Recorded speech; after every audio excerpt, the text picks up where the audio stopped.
तो आज के एपिसोड में हम ये डिस्कस करेंगे कि अगर आपने दांत निकलवाने के बाद एक नकली दांत नहीं लगवाया तो इसके क्या फायदे और क्या नुकसान है।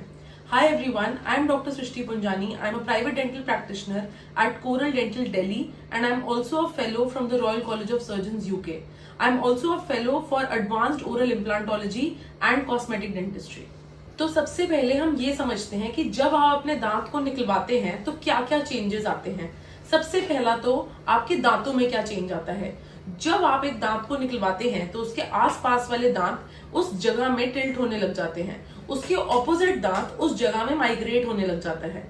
दूसरा, आपकी हड्डी में क्या चेंजेस आते हैं। जो आपकी हड्डी है वो श्रिंक होने लग जाती है या सिकुड़ने लग जाती है, हड्डी की विड्थ कम हो जाती है, हड्डी की हाइट कम हो जाती है। आपके फेस में भी काफी चेंजेस आते हैं। बिकॉज आप एक दांत निकलवा चुके हैं तो आपके बाइट का बैलेंस खराब हो जाता है, दांत भी टिल्ट हो जाते हैं, जिसकी वजह से जहां पे दांत निकला हुआ है उस साइड से आपको चबाने में कुछ कमी महसूस होती है या प्रॉब्लम महसूस होती है। उस साइड से कम चबाने की वजह से या इनएफिशिएंटली चबाने की वजह से उस साइड का फेस थोड़ा वीक या कम भरा हुआ भी लग सकता है। तो दांत निकलवाने के बाद अगर आप सब चीजों को ठीक रखना चाहते हैं तो इसके लिए कौन सा नकली दांत का ऑप्शन चूज किया जाए।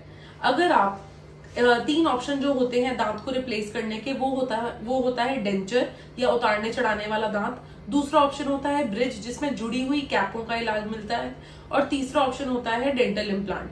अगर हम डेंटल चेंजेस मतलब कि दांतों की शिफ्टिंग और माइग्रेशन को रोकना चाहते हैं और बाइट के चेंजेस को रोकना चाहते हैं तो डेंचर और ब्रिज दोनों ही अच्छे इलाज हैं। जो डेंचर और डेंटल ब्रिज है इसमें हड्डी के अंदर जड़ को रिक्रिएट नहीं करा जा सकता, इसीलिए इन दोनों इलाजों की वजह से आप डेंटल और फेशियल चेंजेस को तो रिस्टोर कर सकते हैं बट हड्डी का जो सिकुड़ना है उसको नहीं रोक सकते।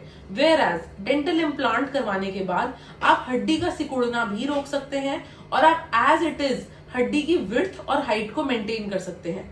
आपके dental changes, facial changes and bony changes तीनों को ही प्रिवेंट किया जा सकता है। तो इस वीडियो की coral dental tip of the day ये है कि जब आप एक हेल्दी दांत मतलब जो अक्कलजाड़ नहीं है, जब आप कोई चबाने वाला या हेल्दी दांत निकलवाने जा रहे हैं तो अपने डेंटिस्ट से रिप्लेसमेंट ऑप्शंस की पहले जानकारी लीजिए रादर देन कि इसका डिसीजन बाद में लेने के। ऑल्सो अगर आपको डेंटल इम्प्लांट्स के बारे में और जानकारी चाहिए और आप और ऐसी इंफॉर्मेटिव वीडियोस देखना चाहते हैं then do like, share and subscribe to our channel.